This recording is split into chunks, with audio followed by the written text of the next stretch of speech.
ভাঙ্গা উপজেলার আলগী ও হামিরদী ইউনিয়নকে ফরিদপুর 4 আসন থেকে কেটে ফরিদপুর 2 আসনে যুক্ত করা হয়।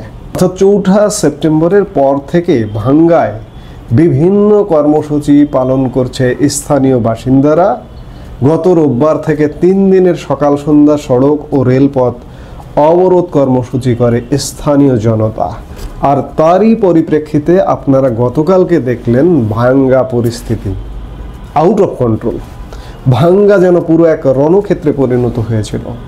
ভাঙ্গা প্রশাসন, ভাঙ্গা উপজেলা প্রশাসন, থানা প্রশাসন একটা যেন যুদ্ধক্ষেত্রে পরিণত হয়েছিল। পুলিশ সেখানে নিয়ন্ত্রণ করতে পারেনি। এই আন্দোলনকারীদের ধাওয়ায় পুলিশ স্থানীয় মডেল মসজিদে গিয়ে আশ্রয় নিয়েছিল।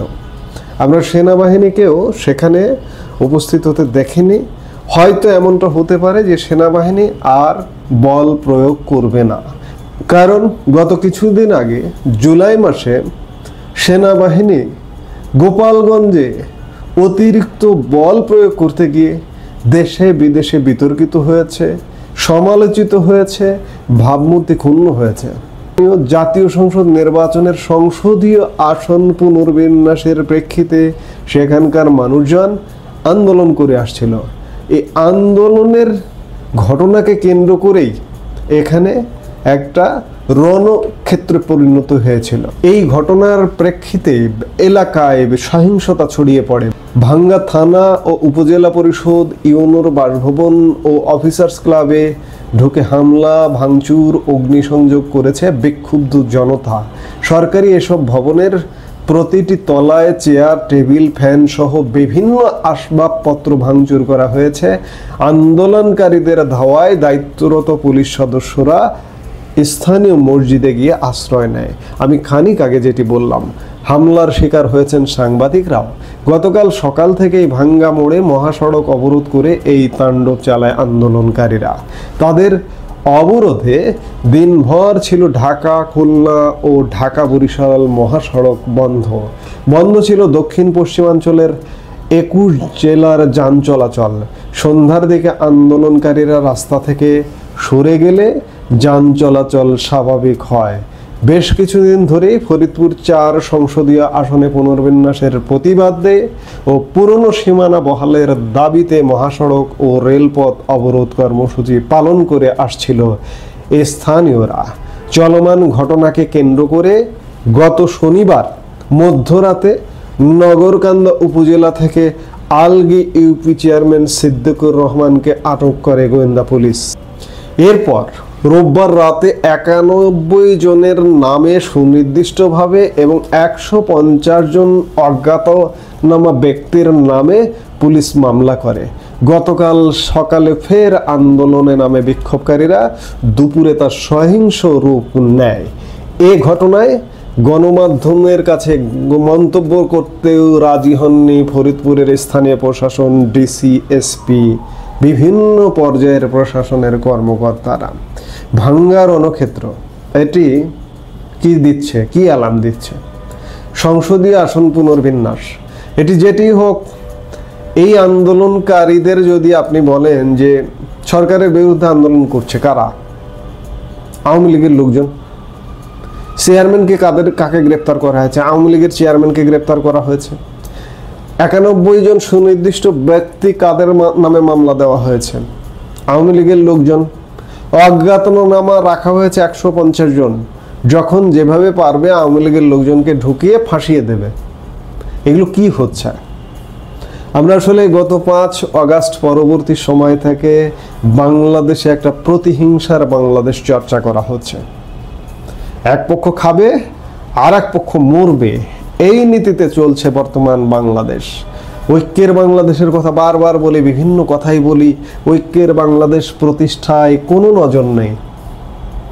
যদিও বা বর্তমান সরকার একটি ঐক্যমত্য কমিশন গঠন করেছে। ঐক্যমত্য কমিশন গঠন করেছে মূলত সংস্কার করার জন্য, জুলাই সনদ করার জন্য, জুলাই ঘোষণাপত্র দেবার জন্য, কিন্তু ঐক্যের দেখা নেই।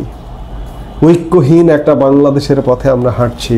এই ঐক্যহীন বাংলাদেশের পথে হাঁটবারই একটি প্রভাব গতকালকে ফরিদপুরের ভাঙ্গা উপজেলা এবং দক্ষিণ পশ্চিমাঞ্চলের প্রাণকেন্দ্র ভাঙ্গা বিশাল যে চত্বরটা দেখেন, সেই চত্বরটা গতকালকে রণক্ষেত্রে পরিণত হয়েছিল। আইন শৃঙ্খলা বাহিনীর নিয়ন্ত্রণের বাইরে ছিল। আপনারা শুনলেন যে পুলিশ মসজিদে আশ্রয় নিয়েছিল, সেনাবাহিনীকেও সেখানে কন্ট্রোল করতে দেখা যায়নি। কি হচ্ছে এই ভাঙ্গার রূপ? সেই রূপটা কি সারা বাংলাদেশ ব্যাপী বিস্তার লাভ করবে কিংবা রাজধানী ঢাকায় চলে আসবে? চলে আসবে, কারণ সরকার যে পথে চলছে, যে পথে চলবার চেষ্টা করছে, যার দরুন আওয়ামী লীগ মানে মানুষ না, সে আওয়ামী লীগ, তাকে ধরো, তাকে ঠেকাও, তাকে মারো, এরকম যেটি হোক না কেন। ভাঙ্গায় যেটি হয়েছে যে স্থানীয় সংসদীয় আসন পুনর্বিন্যাস, মানুষ আসলে এগুলো এখন মানতে পারছে না, মানতে চাইছে না, কারণ এক ক্ষোভ গিয়ে আর এক ক্ষোভে পড়ছে। মানুষ ভালো নেই, ভালো নেই এর প্রভাবটা সংসদীয় আসন পুনর্বিন্যাস করলি কেন? বিষয়টা এমন ধরবার চেষ্টা করছে, এক রাগ 10 বিষয়ের রাগ এক জায়গায় ক্ষোভ প্রশমন করবার চেষ্টা করছে, এবং ক্ষোভের বহিঃপ্রকাশ স্থানীয় প্রশাসনে, স্থানীয় ভাঙ্গা উপজেলা প্রশাসনের অফিস আদালত যেগুলো আছে সেগুলো মেসাকার। আজকে যদি বলেন আজকে অফিস করতে হবে, অফিস করতে পারবে না, কালকে অফিস করতে পারবে না, সংস্কার না হওয়া পর্যন্ত অফিস করতে পারবে না। কাজেই বাংলাদেশের মানুষকে বর্তমান সরকার খেপিয়ে দিচ্ছে। একটা বিশাল জনগোষ্ঠী বাদ দিয়ে এখনো বলবো যে সরকারের শুভবুদ্ধি উদয় হোক, শুভবুদ্ধি উদয় হয়ে সব মানুষের রাজনীতি করবার, অ্যাক্টিভিস্ট করবার, কর্মকাণ্ড করবার সুযোগ তৈরি হোক। তবে এ কথা বলে রাখছি, যদি কেউ আওয়ামী লীগ হয়, আওয়ামী লীগের যদি সন্ত্রাসী হয়, দুর্বৃত্ত হয়, তাকে ধরুন, আওয়ামী লীগের রাজনীতি উন্মুক্ত করে দিন, দিয়ে যদি কেউ আওয়ামী লীগের দুর্বৃত্ত থাকে তাকে ধরুন, অ্যারেস্ট করুন, বিচারের আওতায় আনুন। কারণ আওয়ামী লীগ যখন ক্ষমতায় ছিল তখন ক্ষমতার বলয়ে থাকবার কারণে বহু দুর্বৃত্ত সাজা পায়নি, দিনের পর দিন দুর্বৃত্তপনা করে গেছে, সাজা পায়নি। যেহেতু এখন আওয়ামী লীগ নেই, তাদের সাজা দেওয়ার সুযোগ আছে, সাজা দিন। শুধু আওয়ামী লীগের সাজা দিলে হবে না, বিএনপির, এই যে বিএনপির যে গত 1 বছরে যে দুর্বৃত্তপনা করলো, বিএনপি ওপেন রাজনীতি করবে, আওয়ামী লীগ ওপেন রাজনীতি করবে, জামাত ওপেন রাজনীতি করবে, সবাই রাজনীতি করবে, কিন্তু এই যে আমি আওয়ামী লীগ বললাম, বিএনপির যারা গত 1 বছর যাবৎ দুর্বৃত্তপনা করছে তাদেরকে ধরুন, তাদেরকে অ্যারেস্ট করুন।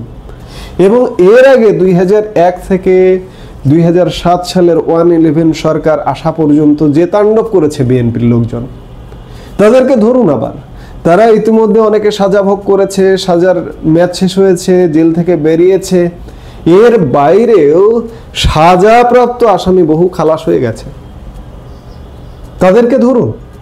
ভাঙ্গা সারা বাংলাদেশ ভাঙ্গে দেবে, কারণ ভাঙ্গা উদাহরণ তৈরি করলো, ভাঙ্গা রণক্ষেত্রে পরিণত হলো। এগুলো করলে আপনাদেরকেও ভাঙতে আসবে।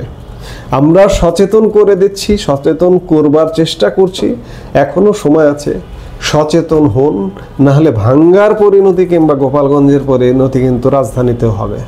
গোপালগঞ্জ স্থানীয় প্রশাসন চত্বর ভাঙচুর করেছে, কোনো ভাঙচুরকে আমরা সমর্থন করি না, কিন্তু কেন্দ্রীয় প্রশাসনের প্রধান কেন্দ্র যমুনা যদি ভাঙচুর করতে আসে ঠেকিয়ে দিতে পারবেন না। কিন্তু আমি বারবার একটা কথা বলি যে অতীতের প্রবল প্রতাপশালী সরকার, ইমিডিয়েট পাস যে সরকারটি আওয়ামী লীগ সরকার ছিল, প্রবল প্রতাপশালী সরকার, সেই সরকারকে কিন্তু ভেঙে দিয়েছে, গণভবনকে কিন্তু ভেঙে দিয়েছে, কেউ রক্ষা করতে পারেনি। কাজেই আজকে এই বর্তমান যে সরকার, এই সরকারটি অনৈক্য তৈরি করে যে অবস্থা তৈরি করছে, সেই সরকারের মূল কেন্দ্র, প্রধান কেন্দ্র আজকে যমুনা হয়েছে। আগে ছিল গণভবন, যমুনা হয়েছে। যমুনায় যদি ভাঙচুর করতে আসে বা ভাঙে, ঠেকিয়ে দেবেন কিভাবে? পারবেন না তো। ভাঙ্গায় কালকে সেনাবাহিনী ঠেকায়নি, পুলিশ আশ্রয় নিয়েছে মসজিদে। 5 আগস্ট গণভবনে সেনাবাহিনী গণভবন ভাঙা ঠেকায়নি। কালকে যে আপনার যমুনাটা ঠেকিয়ে দেবে, ভাঙতে দেবে না, ভাঙচুরকারীরা যদি আসে ছেড়ে দিয়ে চলে যাবে না, এই নিশ্চয়তা আপনি দিতে পারেন না। সাবেক প্রধানমন্ত্রী শেখ হাসিনা বেঁচে গেছে, তার কূটনৈতিক ভালো সম্পর্ক ছিল, ভারতের সাথে ভালো সম্পর্ক ছিল, ভারত তাকে সহযোগিতা করে, বাংলাদেশের সেনাবাহিনী তাকে সহযোগিতা করে নিয়ে চলে গেছে। কিন্তু আজকে যদি যমুনায় চলে আসে, ডক্টর ইউনূসকে কে বাঁচাবে? কাজেই আমরা চাই না এই ধরনের অনিষ্ট কর্মকাণ্ড হোক, কিন্তু ভাঙ্গা যেন সারা বাংলাদেশকে না ভেঙে দেয়, এই কথাটা মাথায় রাখতে হবে। এই মুহূর্তে এ পর্যন্ত। সবাই ভালো থাকুন, সুস্থ থাকুন।